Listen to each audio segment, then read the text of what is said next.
We relied on ordering products from outside of India. You don't have the money and might to take on. It was a very genuine question that kept propping up in our mind, that why are such products not available here in India? The large FMCG players would exist in that category.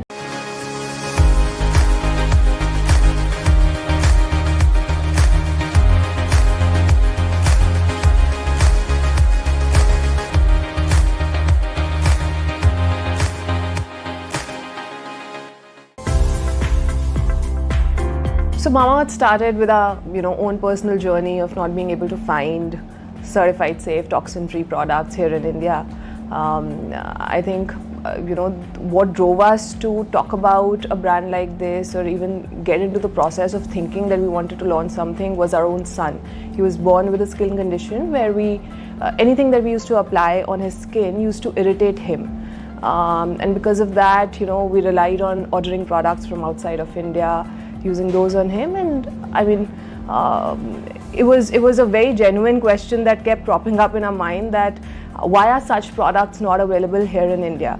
And I was in New York for a stint where I was doing my art education, and at that point of time there was a movement going on there where they were lifting certain products off the shelves because they contained cancer-causing ingredients in them.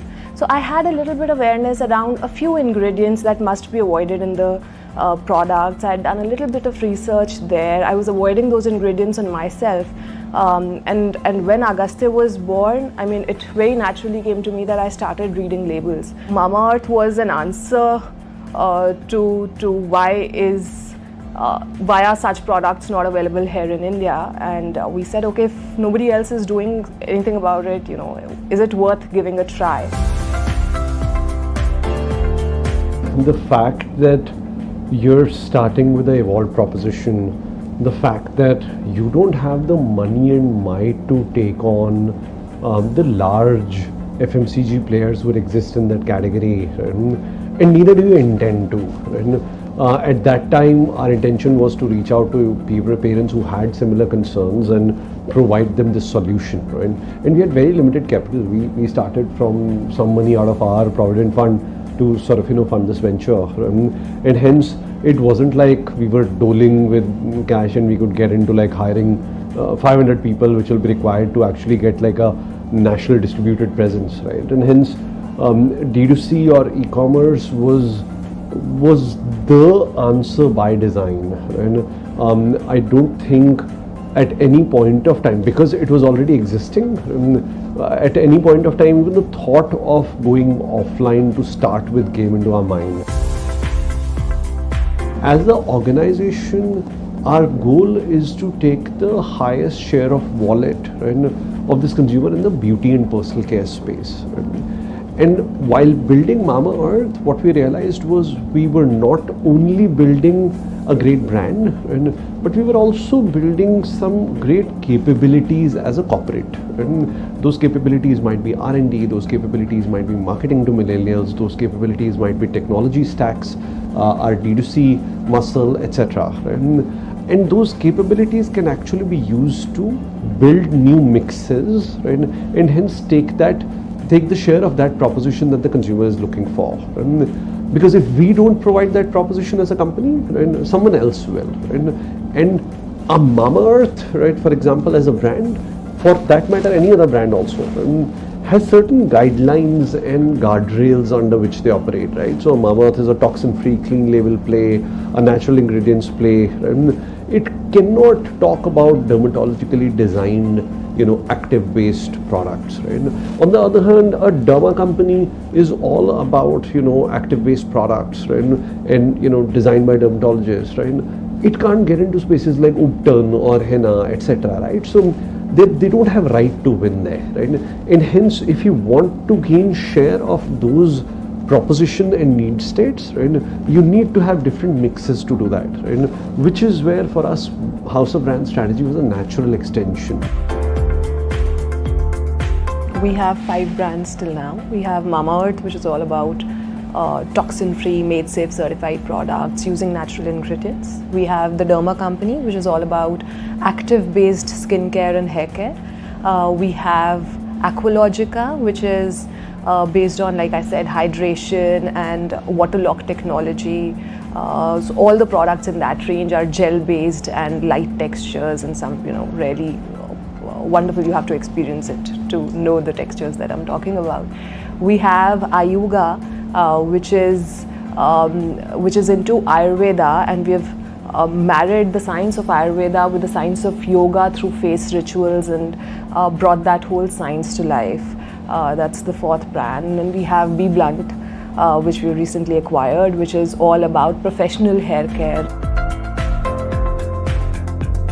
I think we've grown pretty phenomenally over last 3 years, especially even the COVID period where a lot of companies saw decline in degrowth. We actually grew 21 over 20 by close to 4.5 times, right, in terms of our size, and we also became profitable in that year. Even after that, in the last financial year, we have grown disruptively over that base, right? So I think growth has been phenomenal. Our strategy has been working, right? And we continue to keep growth as the number one priority for the organization as we move forward, right? And from a perspective of online versus offline, right, broadly online still sort of is 70% of our business, and offline is about 30% of our business. First for me would be focus on building a strong brand. Business will follow. Understand your consumers, make sure that you're solving for a problem, make sure you have a differentiated proposition rather than a me-too proposition, and build a strong brand in the mind of the consumer. For a D2C brand, like we talked about, right, don't have any bias around geographies or a closed set of consumers that you think this is only the target audience until you test your proposition out with a larger base. So I think that would be the second big learning. A lot of times we think that, okay, this proposition probably only people across metros are going to relate with. But you'd be surprised how many consumers across tier 2, tier 3 cities are actually looking for some of these propositions and have the power to buy into your brand, into your philosophy, if they're able to relate. Focus on technology and data. Finally, for a D2C brand and an organization, that's the biggest differentiator because of the amount of data that organizations like us generate, right, around consumers, around their actions, interests, behaviors, and how you use and utilize that data will differentiate you from another brand in that same space. So I think technology and data are very critical from a strategic point of view.